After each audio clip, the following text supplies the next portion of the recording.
حدیث نبی محمد مصطفیٰ صلی اللہ علیہ وآلہ وسلم۔ بسم اللہ الرحمن الرحیم۔ نبی کریم صلی اللہ علیہ وآلہ وسلم نے فرمایا کہ ہم اس دن پہلے نماز پڑھیں گے، پھر خطبہ کے بعد واپس ہو کر قربانی کریں گے۔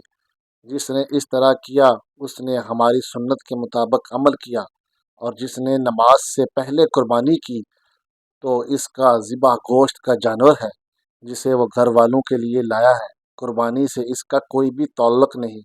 ایک انصاری رضی اللہ تعالی عنہ جن کا نام ابو بردہ بن نیار تھا، بولے کہ یا رسول اللہ صلی اللہ علیہ وسلم، میں نے تو نماز سے پہلے ہی قربانی کر دی، لیکن میرے پاس 1 سال کی پٹھیا ہے جو دوندی ہوئی بکری سے بھی اچھی ہے۔ آپ صلی اللہ علیہ وآلہ وسلم نے فرمایا کہ اچھا، اس کو بکری کے بدلے میں قربانی کر لو، اور تمہارے بعد یہ کسی اور کے لیے کافی نہ ہوگا۔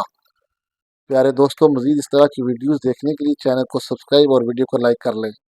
جزاک اللہ۔